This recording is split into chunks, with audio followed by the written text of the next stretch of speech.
And now, Kermit the Frog gives the commencement address at the University of Maryland. Kermit advised, find your people, take the leap, and make connections. The C-SPAN announcer, setting up a C-SPAN program featuring Kermit the Frog, the legendary longtime leader of the lovable, lively, and laugh-a-long-while Muppets. It was May 2025, Kermit the Frog giving the commencement address at the University of Maryland. Believe it or not, that actually was the very first time that a frog has ever made a speaking appearance on C-SPAN. No, not just Kermit, any frog. And now he's back on C-SPAN because Kermit the Frog made the list of 8 top moments on C-SPAN in 2025. And it's all thanks to one person, Cate Martel, because the list of 8 top moments on C-SPAN in 2025 is not an Extreme Mortman list, it's a Cate Martel list. Because Cate Martel sees and hears everything. Cate Martel is national political reporter for The Hill newspaper. She writes the must-read, influential, and super enjoyable newsletter, the 1230 Report. It covers the White House, Congress, campaigns, and internet trends for The Hill. Cate developed and launched the newsletter in 2015 and has been at the helm ever since. Yes, Cate Martel is a true political junkie. And get this, she's even from New Hampshire. Cate created a playlist for this episode. We'll play the clips, then have Cate tell us why she picked them. So, get ready to have a good time. You might even throw your head back and roar in laughter as we relive the best, funniest, and most memorable 8 moments seen on C-SPAN in 2025. It's a very special episode of Extreme Mortman with a very special guest. She came all the way to the first floor of 400 North Capitol Street from the 6th floor of 400 North Capitol Street. Ladies and gentlemen, Cate Martel. Thank you, Howard. And would you believe that coming from the 6th floor down to the 1st floor, I got lost? You got lost. You know, they have something called Waze now they've introduced. That might be something. I'm sorry, you ended up on the 3rd floor. You split the difference. So, all right, let's dive right in. Cate Martel. And we start by returning to the University of Maryland commencement address. Kermit the Frog giving advice to the graduating class of 2025. Advice which might also apply to this podcast. Look, now there is no guarantee that the show is always good, or that it'll go off without a hitch, or it doesn't have its hecklers. Yeah. But the show must go on. And if you're with your people, then you won't have to do it alone. Because life is not a solo act. No, it's not. It's a big, messy, delightful ensemble piece. Especially when you're with your people. You know, in fact, look around. Seriously, go ahead, look around. You're probably sitting next to some of your people right now. These are friends that you might have for your whole life. And there will be many others to collect along the way, so always keep your eyes open, like I do. Actually, I can't really close my eyes, but always be on the lookout for old friends you've just met. Also, can you be on the lookout for Animal? I hear he hit a few graduation parties last night, and we haven't seen him since. Okay, Cate Martel of the Hill, why is that so meaningful to you? Well, first, Howard, that is a great message that he's saying. Now, because this is a podcast and we can't see the graphic, I just have to tell you that the reason this made it on my list is the C-SPAN graphic of Kermit the Frog with a headshot is one of the best tweets that I saw this entire year. I have to tell you that our producer of the commencement address, Nate Hurst, put that on Twitter, X, and said this is the exact same thing. This is the best graphic I've ever done for C-SPAN. So that lured you in then by seeing that into Kermit the Frog. Okay. It did, and of all the commencement speakers of last year, Kermit the Frog was incredible. Listen to that clip. That what a good message about finding your people. And do you find your people, Cate Martel? I do. And, you know, they always say, like in Washington, people always make jokes about whether you can make real friends in Washington. I think you can. And, you know, Kermit the Frog is showing us that. Perfect. Now, if it seems random that Kermit the Frog is speaking here, it's not quite as random. The creator Jim Henson went to the University of Maryland. So that was the connection here. But overall, he had just such a good message to say. Now, at one point during his speech, he actually did have a little subtle dig at President Trump, which I thought was pretty funny. He was talking about how people are going to go make career connections and networking connections and apply to grad schools, and quietly panicking about rent and loans and the price of eggs. Good grief. Oh, look at Cate Martel doing research for the podcast and talking obliquely about the affordability issue. It remains newsy, huh? Look at that, doing your homework. All right, anything else about Kermit the Frog, Kate? Or no, I just love Kermit the Frog. Okay, and for it's an audio podcast, but you are wearing green today, so I appreciate you wearing that for the first clip. That's entirely intentional. Entirely intentional. Mm-hmm. Excellent. All right, now from frogs speaking on C-SPAN to presidents and billionaires speaking on C-SPAN, Donald Trump and Elon Musk. 2025 seemed like a year-long roller coaster soap opera between the two. So let's go early. A clip from one day before President Trump's inauguration, a January 19th MAGA rally at Capital One Arena in Washington, D.C. On stage, Elon Musk. So we're looking forward to making a lot of changes, and this victory is the start, really. What matters going forward is to actually make significant changes, cement those changes, and set the foundation for America to be strong for a century, for centuries, forever. So.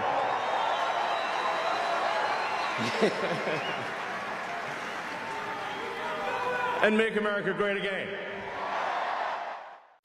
Then President-elect Trump spoke. You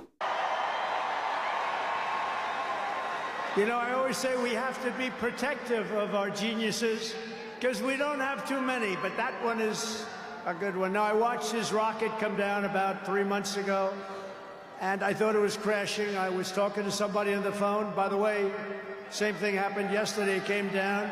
And it was captured so beautifully. It came down, it's tumbling, it's a mess, it's going down. I say, oh, look at that thing, that's a disaster. And then it gets like a couple of miles away from Earth, and all of a sudden, the engines start going on, the things start, and then I see it coming in and landing in the gantry, and I'm watching it, I'm saying, oh, it's gonna crash, oh, but those engines came out and they blew the fire all over the place. And all of a sudden, those two big arms came and hugged it like you would hug your little baby. And that sucker landed it. Nobody's been able to do that but him. And he's a great guy. And we have him and Vivek and some great people working on a thing called costs. And he's got the credibility to do it, too. We're going to do things that are really amazing. But he went out to Pennsylvania after that. He landed that rocket nobody had ever seen. By the way, China can't do it. Russia can't do it or come close. It will be 10 years before they can do it. And the U.S. can't do it except for him. And it's pretty amazing. But he did that, and then he journeyed to Pennsylvania, where he spent like a month and a half campaigning for me in Pennsylvania. And he's a popular guy, and he was very effective. And he knows those computers better than anybody, all those computers, those vote-counting computers. And we ended up winning Pennsylvania like in a landslide, so it was pretty good. It was pretty good. So thank you to Elon. And his son's name, who's cute as a button, his son's name is X. He's the only guy who could get away with the name X. But his son is a great guy. One thing we know, his son is smart. If you believe in the racehorse theory, he's got a nice, smart son. But thank you very much to Elon and everybody. All right, Cate Martel of the Hill, walk us through the year of Donald Trump and Elon Musk. Well, where do we start on that one, Howard? We couldn't have a list of the top moments of 2025 without mentioning the epic breakup of Elon Musk and Donald Trump. Now, their friendship came on fairly quickly in 2024 after the assassination attempt of President Trump. And they became fast friends. And, to be honest, a lot of people in Washington kind of thought it would combust. There are two very strong personalities, and all of a sudden Elon Musk was staying in the White House and having sleepovers. There was, President Trump actually had mentioned between the two of them that when they would get home from rallies that occasionally Trump would say, hey, Elon, just stay over the White House. And he even told him to raid the fridge and eat the Haagen-Dazs caramel ice cream. Apparently that was the favorite. They just went from being, distant friends to best buds to the point where Elon Musk was ending up in family photos with the Trump family at Mar-a-Lago. That all came crashing down over the big, beautiful bill at the end of the spring, early summer. Elon Musk was not happy about the big, beautiful bill and started posting all of his critiques on X, and that slowly evolved into this epic fight that happened in June. Now, it's so stunning because it wasn't just this professional parting of ways. It was a really spectacular breakup to watch, where Elon Musk was throwing insults at the president and the president throwing them right back at him. And, something that we kind of all saw happening, but I think even for people that expected this friendship to simmer, it was really more of a boiling over situation. And now we have seen, particularly since September when Charlie Kirk was assassinated, the two of them have reconciled some of their differences, and they do seem to be on slightly better terms. But I don't really expect them to go back to what it was in early 2025, which I think kind of defined the year and the start of President Trump's second time in the White House. Particularly, Elon Musk was in charge of shrinking the federal government through his Doge efforts, which recently, actually, he admitted was only, quote, somewhat successful. Interesting to have that perspective now. But the two of them really had a lot of common goals that they wanted to shrink the federal government. Elon Musk came in and did as much as he could and was, he argues, somewhat successful. You can talk to people in Washington, and there's a very big range of opinions on how that actually went. But now I think we're probably in a calmer spot. But now listening to that clip, wow, what a journey we've had since January, man. So does this story have a happy ending yet, or will it have? Where do we stand on the spectrum of friendship now between Donald Trump and Elon Musk? Elon Musk has been back at the White House, so it appears to be they're in a better spot now. I don't expect them to have the sleepovers like they once did and sharing Haagen-Dazs ice cream. But I do think that their goals are aligned in certain ways. And I think that they've kind of found more of a balance now, now that Doge is no longer really working and Elon Musk is not at the helm of that anymore. It seems to be more of a distant friendship. So I think we've already kind of had the resolution, but I don't think the resolution is necessarily a full makeup. I have a question for you, Cate, with The Hill. How much over the past year did you devote in the 1230 report to this story? Did this interest you? Oh, yes. Yeah. What was it that interested you? I mean, it's kind of obvious, but what attracted you to this story throughout the year, and how much time did you spend on this? I spent probably more time than I'm willing to admit covering the story because it was just so fascinating that Elon Musk yields so much power. He has, such a big bank account that he can pour money into any race he wants to and has a potential to be able to shake up that race and change the outcome. So when he was close with the president, he had the ability to potentially change races. And then when that blew up, it kind of took away some of that power. Also, the personalities are just so different that when they were friends, I was kind of surprised by their relationship because of how different personally that they are. But I think that's what everyone found it so fascinating. And there were just so many jokes and so many things that you could write about it that, the relationship, it was interesting, just the friendship that they had and the professional working relationship, but also just knowing how sporadically it combusted at the end, and the allegations that Elon Musk had of Trump being in the Epstein files, which we later learned were true. But at the time, we didn't necessarily know that, and that's what made this so spectacular. Great. All right, now let's hear from President Trump's Vice President, J.D. Vance. On May 1st, 2025, Vice President Vance visited a steel plant in South Carolina. He climbed up a flight of stairs into a room where workers had gathered. Everyone was wearing hard hats and protective equipment.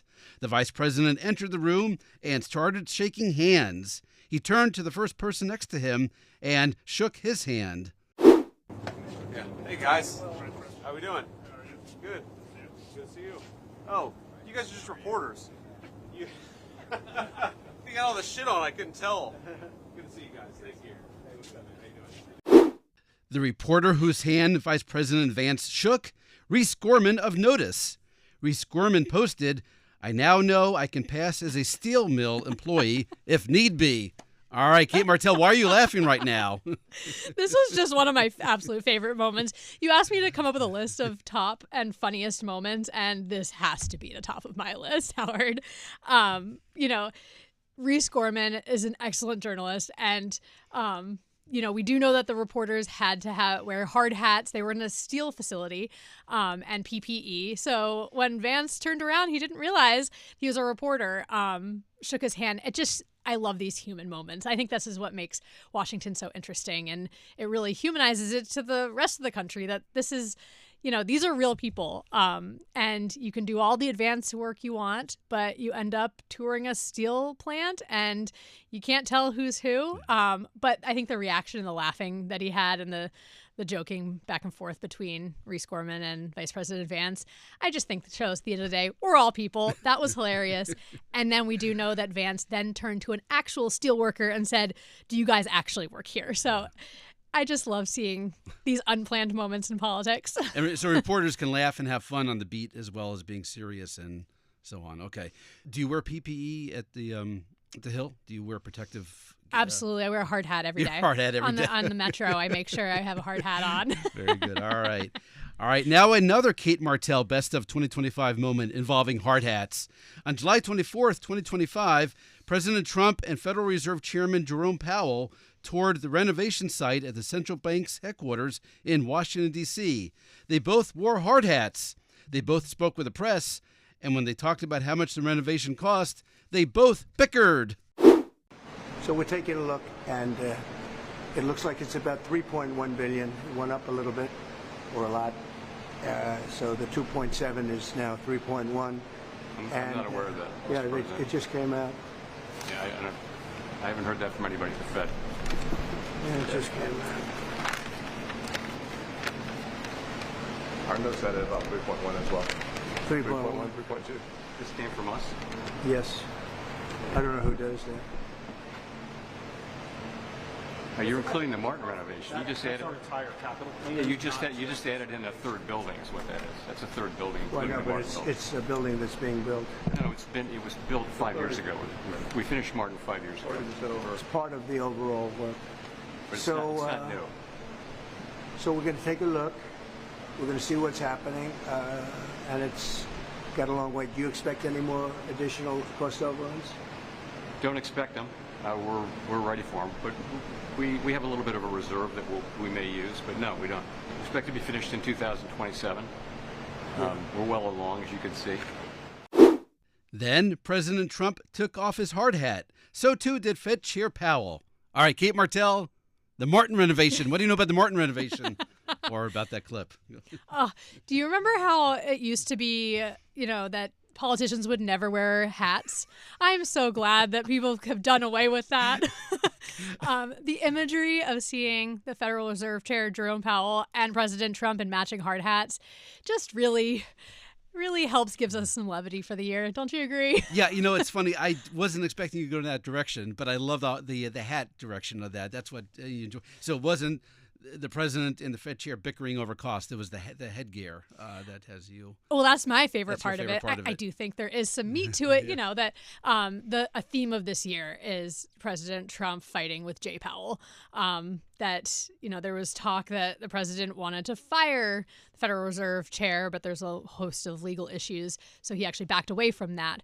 But this whole year, we've been talking about the economy and affordability, and the president has really wanted interest rates to be lowered at a high pace. And Powell and the Federal Reserve pushed back and didn't want to do that at the pace. So I think that this shows just, the the tensions that lie between the two of them. And then it culminated, well, Trump was touring the HQ of the Federal Reserve. And what I love to see about this is, in public, we don't often see, officials push back on the president. And Jay Powell, with such a calm demeanor, just continued, nope, that's not right. Nope, no, these are not the numbers you're seeing. And they argued back and forth about the numbers of the renovation. Powell turned to Trump at one point and said, no, you're looking at the wrong version. This is an old project. And you don't often see that in public. You usually see this from reporters.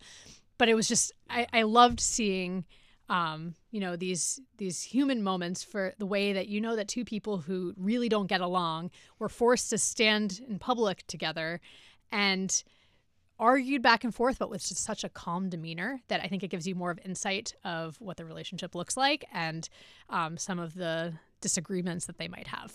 Perfect. By the way, we don't wear hard hats in this podcast, but normally we do wear lab coats. So we're not wearing those today.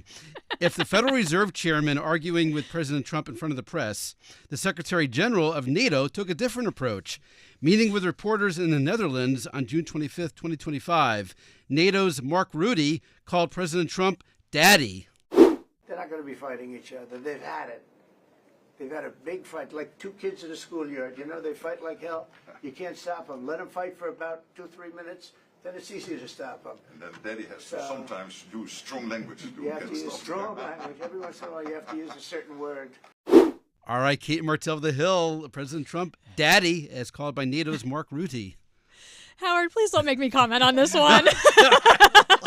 You're the one who chose the clips. All right, we can call pass if you want. No. This is just such an incredibly awkward moment that one also made me laugh. And in my newsletter, I had a lot of fun with this one as well. Later, Mark Rutte did try to clarify his comments that he meant them in jest, and that's not exactly what he meant.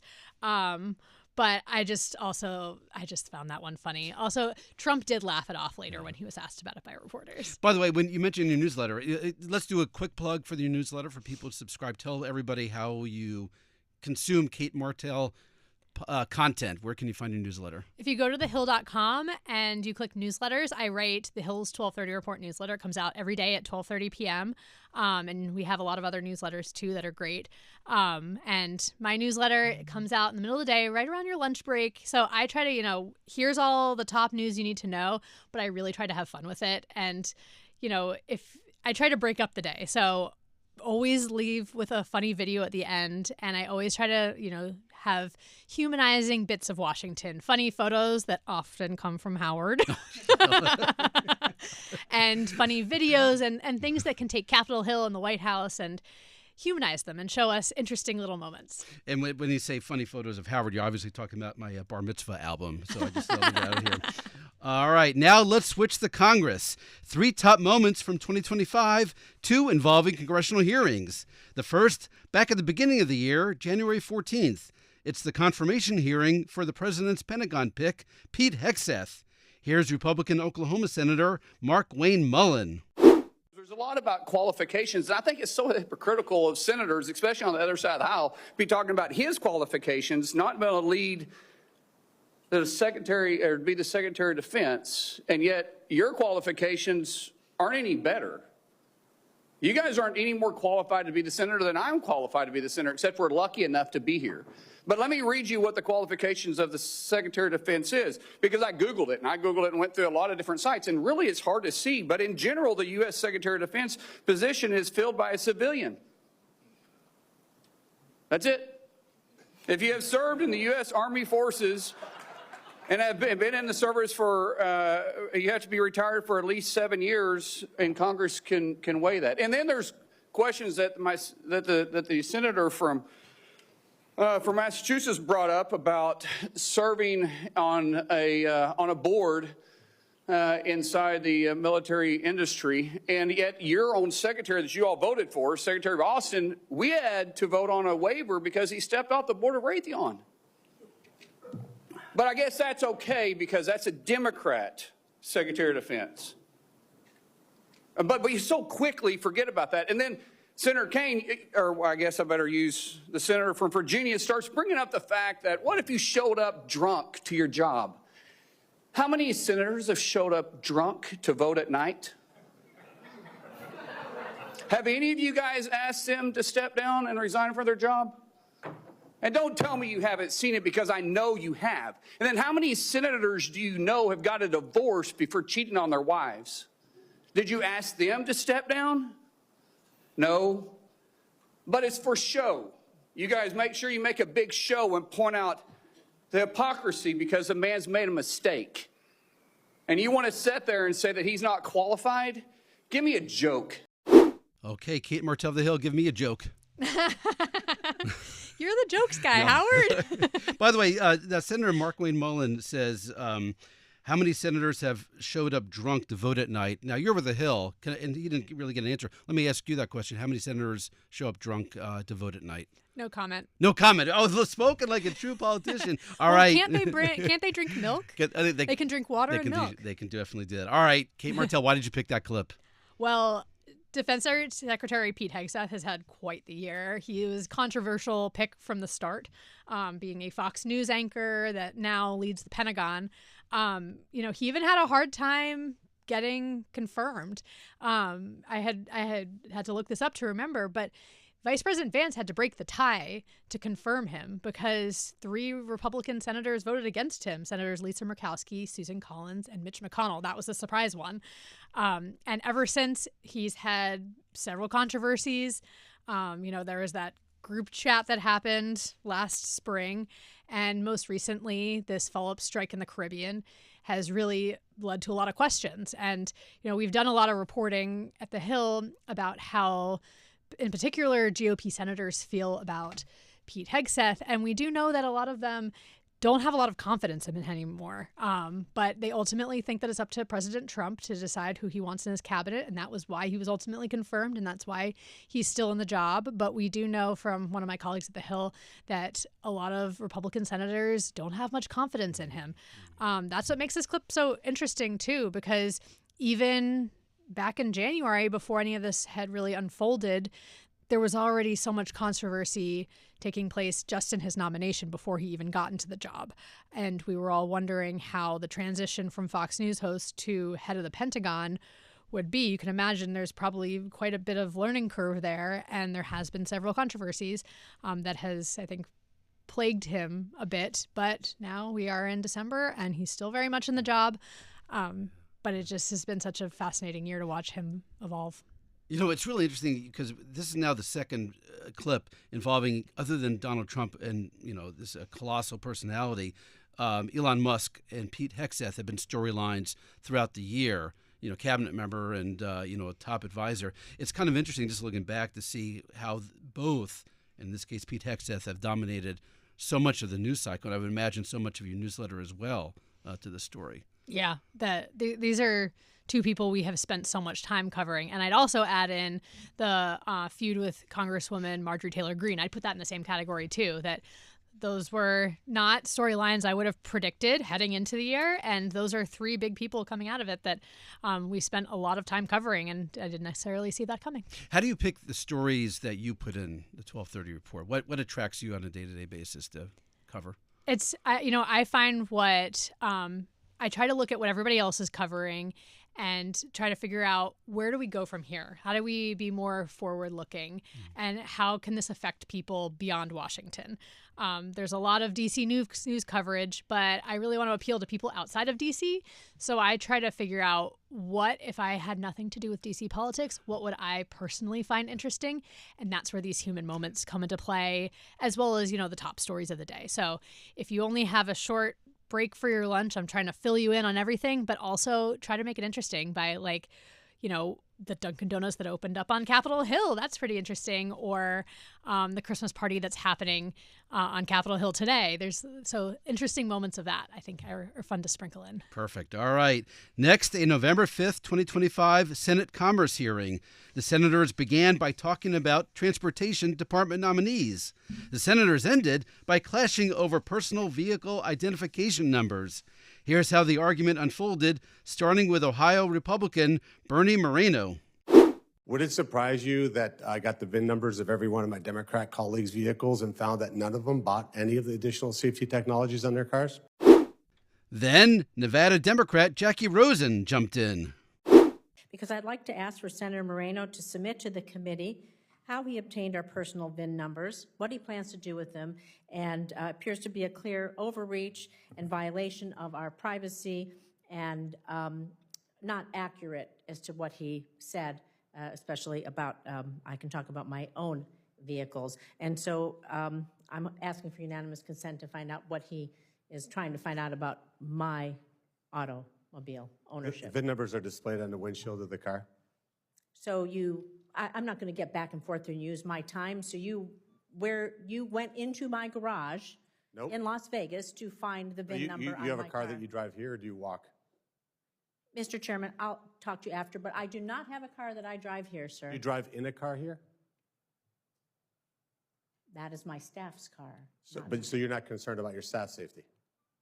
I am not going to get back and forth with you. I am just telling you that I'm asking unanimous consent that for you to submit to this committee what VIN numbers you have, whose privacy you violated, and what you plan to do with it. That's all. A few minutes later, Senators Moreno and Rosen mixed it up again. As somebody who's been here 10 months, I think what we just saw was exactly classic Washington, D.C. In other words, the car that I drive should be safe. The car that my staff drives, who cares about them?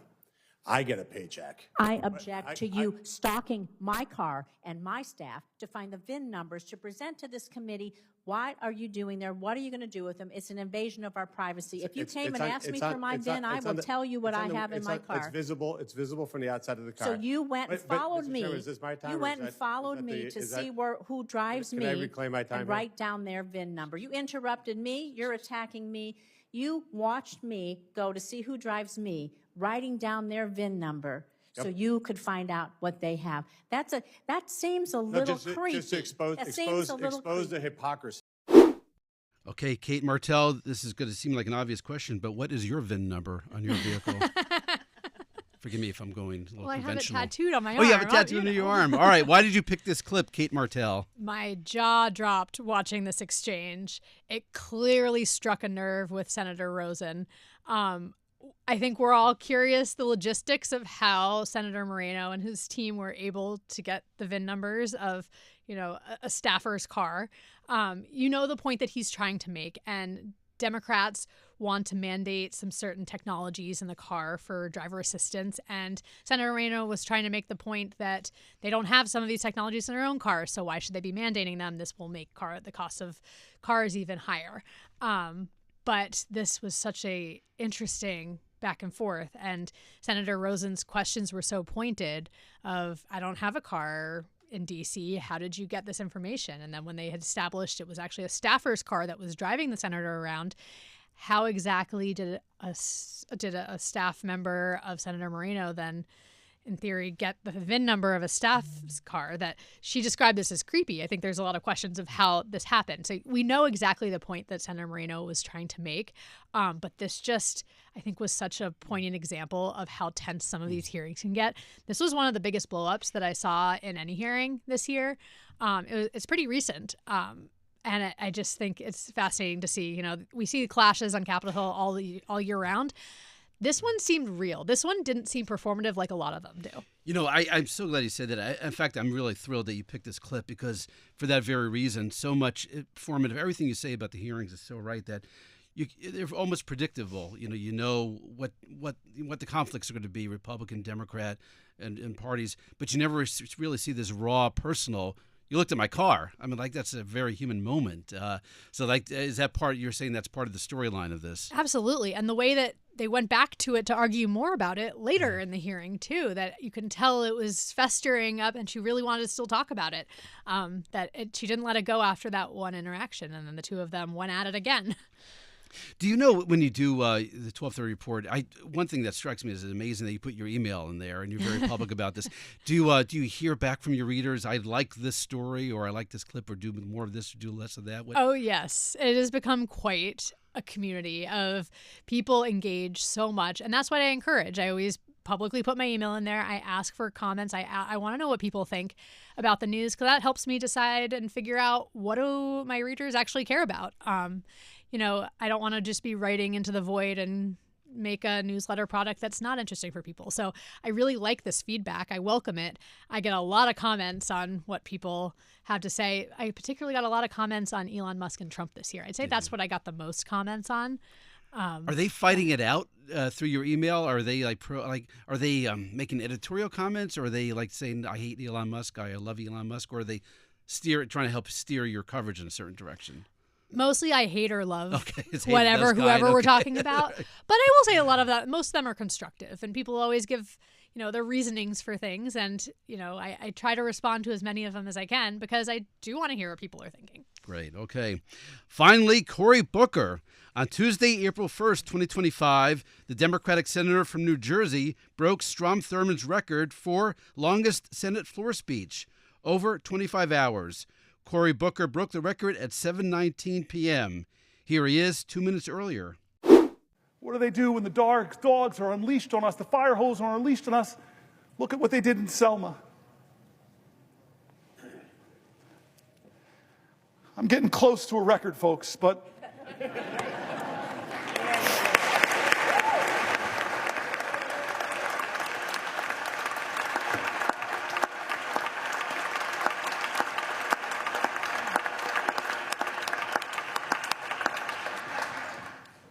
There's a room here in the Senate named after Strom Thurmond.